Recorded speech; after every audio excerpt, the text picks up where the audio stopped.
Peluang untuk mengiklankan produk dan perniagaan anda di TV Selatan seperti buffet, bazar, pakaian, kuih muih dan banyak lagi. Ia bakal disaksikan lebih 50,000 pengunjung media sosial kami.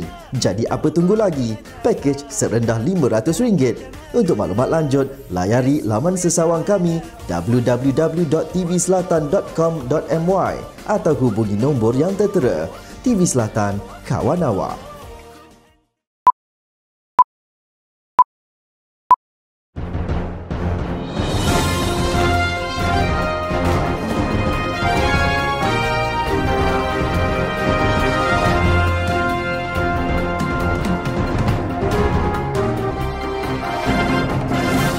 Buletin Selatan 5 Jun 2015.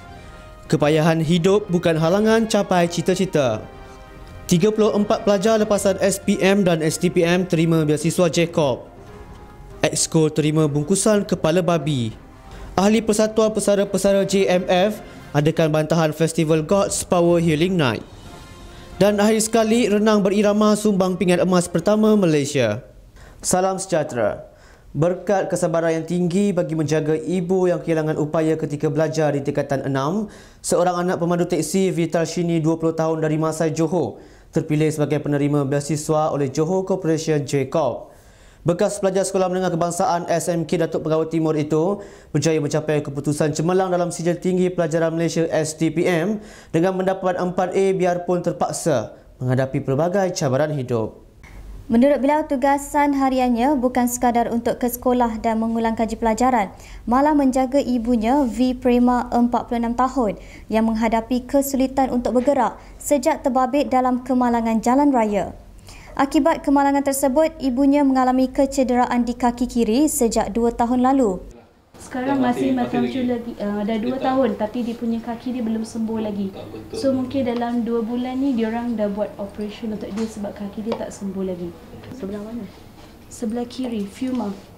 Diorang insert intramedullary nails. Tapi nails tu pun sebab diorang masukkan dah 1 tahun, dia patah pula nail kat dalam. Menurutnya, lebih membuatkan dirinya sedih apabila bapanya Arvind Gada Salam, 51 tahun juga, kehilangan pekerjaan sebagai penjaga stor di sebuah kilang di Masai hingga ia menjejaskan pendapatan keluarga. Sambil jaga mak. Sebenarnya saya kena bangun pukul 4 pagi sebab ibu saya dia tak boleh buat apa-apa sendiri.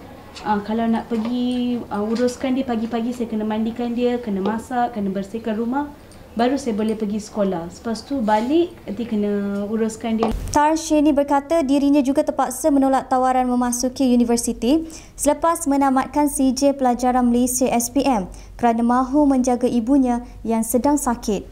Kini beliau masih menunggu tawaran untuk melanjutkan program ijazah dalam bidang ekonomi di Universiti Malaya UM, Universiti Sains Malaysia USM maupun Universiti Kebangsaan Malaysia UKM.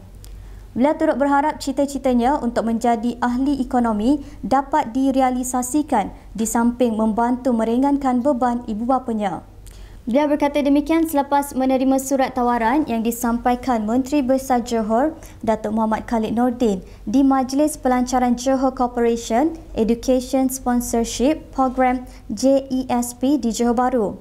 Hadir sama Presiden dan Ketua Eksekutif Jacob, Datuk Kamaruzaman Abu Kasim. Pada majlis berkenaan, seramai 34 pelajar lepasan SPM dan STPM menerima beasiswa Jacob dengan jumlah keseluruhan RM2 juta. Daripada jumlah itu, 6 penerima beasiswa bakal melanjutkan pelajaran ke universiti di luar negara, manakala 28 calon di Universiti Awam UA. Sementara itu, Datuk Muhammad Khalid yang juga pengerusi Jacob berkata pencapaian dan kejayaan kesemua peserta berkenaan seharusnya menjadi inspirasi pelajar lain. Beliau berkata pendidikan menjadi suatu platform untuk menyumbang dan mampu melahirkan modal insan cemerlang.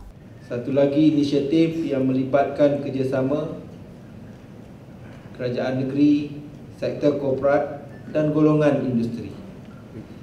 Inisiatif ini ialah untuk terus mencari ikhtiar terbaik dalam membangunkan potensi anak muda kita. Malah inisiatif yang selari dengan aspirasi rancangan Malaysia yang ke-11 yang dibentangkan baru-baru ini, yang menyarankan agar kita membongkar dan mengilap bakat tempatan dengan sebaik mungkin. Maka untuk itu saya ucapkan setinggi-tinggi tahniah kepada Johor Corporation atas daya usaha yang mereka lakukan. Sebagai konglomerat Kerajaan Negeri Johor, sebanyak 16 juta ringgit yang disasarkan oleh Jacob bagi penyediaan pembiayaan beasiswa pendidikan kepada seramai 100 bakal graduan dalam bidang ekonomi kejuruteraan, undang-undang dan perakaunan berdasarkan keperluan semasa. Sebuah bungkusan dipercayai kepala babi telah dicampakkan ke hadapan rumah milik pengerusi Jawatankuasa Pendidikan Penerangan Pembangunan Usahawan dan Koperasi Negeri Johor Mat Jais Sardir di Keluang. Mengulas mengenai kejadian terbabit ketika dihubungi wartawan TV Selatan, Mat Jais Sardir berkata pihak polis kini sedang menjalankan siasatan berhubung kejadian berkenaan. Polis mengesahkan bahawa ada bungkusan yang bungkusan plastik tapi dibalut dengan surat khabar. Jadi saya minta polis, saya benarkan polis masuk rumah saya dan siasat yang itulah. Tambahnya, kejadian berlaku pada awal pagi Khamis ketika beliau tiada di kediamannya. Beliau menerima panggilan telefon daripada pihak polis yang menerima aduan daripada individu yang ternampak sebuah bungkusan mencurigakan dicampak ke hadapan rumahnya kira-kira jam 5.45 pagi. Saya sebenarnya sekarang ada di Keluang. Saya balik JB malam tadi sebab pagi ni patut saya ada program. Jadi saya batalkan, saya balik semua Keluang. Saya sampai Keluang tadi barang tu dah diambil oleh forensik. Saya tak sempat tengok secara ni lah. Tapi saya tahu ada yang sempat ambil daripada celah-celah rumah saya tu. Dan gambar tu diviralkan. Polis belum sahkan kepada saya secara ini. Mungkin sebab dia bawa pergi forensik tadi. Jadi mungkin esok saya akan dapatlah maklumat yang detail. Ketika ditanya adakah kejadian berkait sebarang isu khianat, beliau enggan mengulas sehingga siasatan selesai. Ahli Persatuan Pesara-Pesara Askar Timbalan Setia Negeri Johor JMF mengadakan bantahan secara aman terhadap penganjuran Festival God's Power Healing Night serta penyebaran trailer video penganjuran acara itu di laman sosial. Pengerusinya Abdul Razak Ahmad berkata isu agama merupakan isu sensitif yang boleh mencetuskan kekacauan dan polemik jika tidak dibendung dengan segera. Ini membuat bantahan berkenaan dengan Jesus of Johor yang dianjurkan oleh puak-puak yang tertentu. Jadi pada kami, benda-benda ini akan melibatkan ketegangan kaum dan minta pihak-pihak yang berkuasa supaya dapat menyiasat benda-benda ini untuk negeri Johor supaya tidak ada berlaku benda-benda kekacauan ataupun boleh menimbulkan provokasi antara kaum. Jadi apa yang kami harap supaya benda-benda macam ni supaya tidak berulang di tempat-tempat lain dan juga untuk menimbulkan huru-hara di dalam negeri Johor yang akan melibatkan mana yang saya cakap tadi, ketegangan kaum kerana isu agama adalah isu yang sensitif. Beliau berkata kepada wartawan ketika bersama-sama menyertai bantahan tersebut yang diadakan di hadapan Berjaya Waterfront Hotel di Johor Bahru pada Khamis. Tambah Abdul Razak, laporan polis akan dibuat secepat mungkin dan pihaknya berharap pihak berkuasa menjalankan siasatan berhubung penganjuran program terbabit demi menjaga kesucian agama Islam di negeri Johor amnya. Pihak yang berkenaan supaya dapat membendung hal-hal ini supaya tidak berleluasa. Okey, sekian, terima kasih. Setakat ni tuan lihat macam mana diorang punya tindakan itu? Tindakan kami selepas ni kami akan membuat satu laporan polis kerana kami tidak mahu Kebawah Yang Maha Mulia Sultan Johor selaku ketua agama bagi negeri Johor ni tergugat.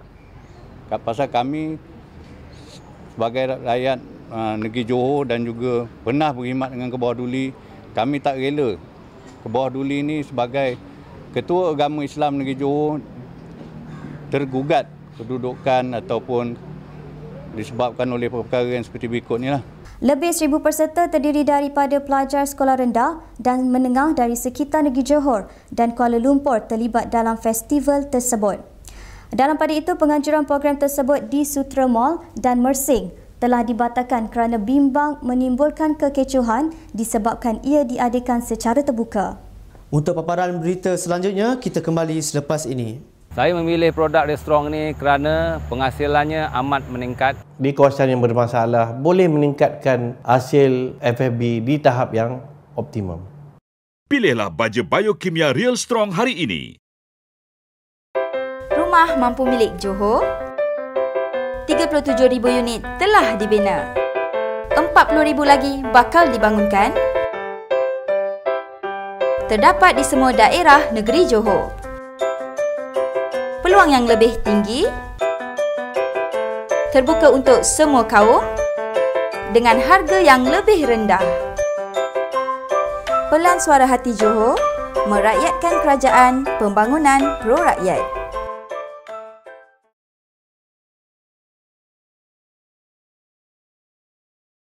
Kembali semula, seramai 150,000 pengunjung dijangka hadir ke Johor Air Carnival 2015 yang julung kali diadakan di Johor melibatkan penyertaan 8 negara ASEAN bagi mempamerkan pelbagai aktiviti sukan udara.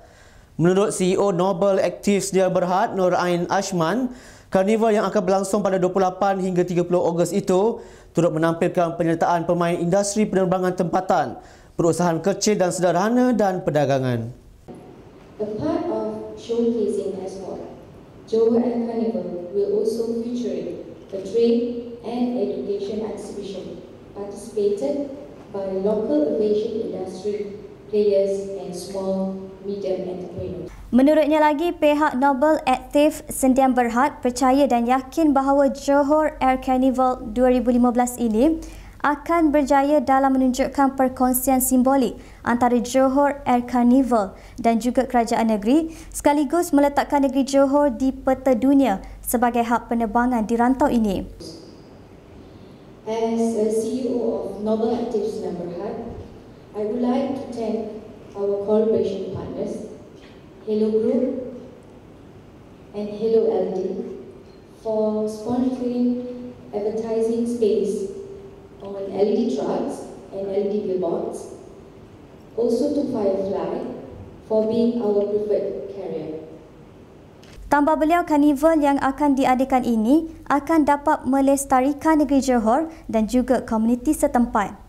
Beliau juga berharap agar karnival seperti ini akan dapat diteruskan, terutamanya untuk para belia menyertai sukan-sukan udara. Pra pelancaran Johor Air Carnival disempurnakan Tunku Temenggung Johor, Tunku Idris Iskandar Ibni Sultan Ibrahim di Puteri Harbour, Nusa Jaya. Karnival yang akan berlangsung di Kota Iskandar, Nusa Jaya ini juga akan dijadikan sebagai acara tahunan bermula tahun ini sehingga tahun 2017. Sementara itu, wakil daripada Southeast Asia Federation SEAAF selaku Naib Presiden Sukan Udara Antarabangsa Tunku Abdullah Tunku Hassan berkata, SEAAF memperoleh komitmen untuk acara belon udara panas daripada Vietnam, Filipina, Hong Kong dan Malaysia. Southeast Asia Export Federation is committed to invite participants from all its members countries. We have obtained commitment for hot air balloon from Vietnam, Philippines, Hong Kong and Malaysia.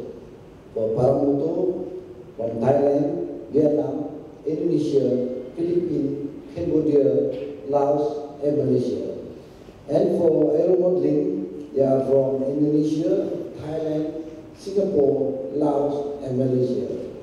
As for aeromodeling event, we have planned to organize competition for radio control helicopter and radio control drone. Katanya lagi, Johor Air Carnival merupakan kolaborasi yang pertama dalam acara sukan udara dan acara seterusnya akan diadakan pada Disember tahun ini di Ho Chi Minh City, Vietnam. Johor Air Carnival will be the first collaboration in export event for Southeast Asia Export Federation, and the next event will be in December this year at Ho Chi Minh City, Vietnam. Seterusnya kita ke laporan Arena Selatan.